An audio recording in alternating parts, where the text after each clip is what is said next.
الحمد لله رب العالمين. أما بعد فأعوذ بالله من الشيطان الرجيم. بسم الله الرحمن الرحيم. لهم البشرى في الحياة الدنيا وفي الآخرة. صدق الله العظيم. اللهم صل على محمد النبي الأمي وعلى آله وصحابه وسلموا تسليما كثيرا كثيرا كثيرا. کروڑوں درود و سلام حضرت محمد صلی اللہ علیہ وسلم، ان کی آل، ان کے اصحاب اور ان کے والدین پر. سامعین، آپ دیکھ رہے ہیں خواب ٹی وی بائی ابو بخاری. آج کا ہمارا ٹاپک ہے سیدنا عثمان غنی رضی اللہ تعالیٰ عنہ کو خواب میں دیکھنے کی کیا تعبیرات ہیں. یاد رکھیے، مختلف حالتوں میں خواب آتا ہے اور ہر حالت کی اپنی تعبیر ہوتی ہے. کچھ خاص حالتیں آج ہم بیان کر دیتے ہیں. تعبیر کی جانب جانے سے قبل آپ سے گزارش ہے ہمارے چینل کو سبسکرائب کر دیں، ساتھ دیے گئے گھنٹی کے نشان کو دبا دیں اور آل پر کلک کر دیں تاکہ تمام آنے والی ویڈیوز آپ کو بر وقت مل سکیں. چلتے ہیں تعبیر کی جانب. اگر خواب دیکھنے والا شخص مالدار ہے، اللہ تبارک و تعالیٰ نے اسے کثیر رزق عطا فرمایا ہے اور وہ اس حالت میں زیارت کرتا ہے کہ سیدنا عثمان غنی خوش ہیں، اس سے بات چیت کر رہے ہیں یا مسکرا رہے ہیں، تو اللہ تبارک و تعالیٰ اسے اپنی راہ میں خرچ کرنے کی توفیق عطا فرمائیں گے اور اللہ تبارک و تعالیٰ کی راہ میں جو وہ خرچ کرے گا اسے اپنی بارگاہ میں قبول فرمائیں گے،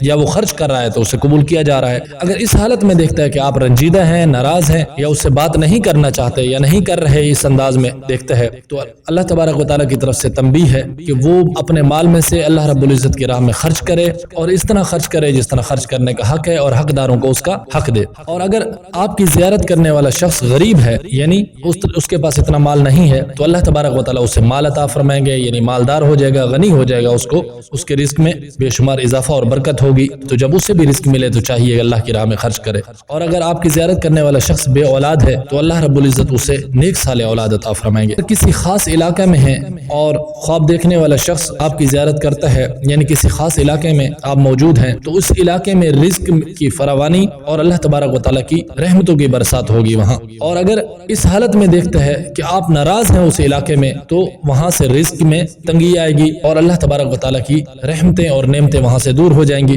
اگر خواب دیکھنے والی عورت ہو تو اللہ تبارک و تعالیٰ اسے حیا اور عزت اور پاکیزگی، یعنی پاک زندگی گزارنے کی توفیق نصیب فرمائیں گے. اگر خواب دیکھنے والا شخص استاد ہے، قاری ہے، عالم ہے، مقرر ہے، خطیب ہے اور اس حالت میں دیکھتا ہے کہ آپ خوش ہیں، تو اللہ تبارک و تعالیٰ اس کے علم سے لوگوں کو نفع پہنچائیں گے. اور اگر اس حالت میں دیکھتا ہے کہ سیدنا عثمان غنی رضی اللہ تعالیٰ عنہ خوش نہیں ہیں، تو اس کے علم سے لوگوں کو فائدہ نہیں ہو رہا، اسے تنبیہ کی جا رہی ہے کہ اپنے علم سے حقیقی معنوں میں فائدہ پہنچائے.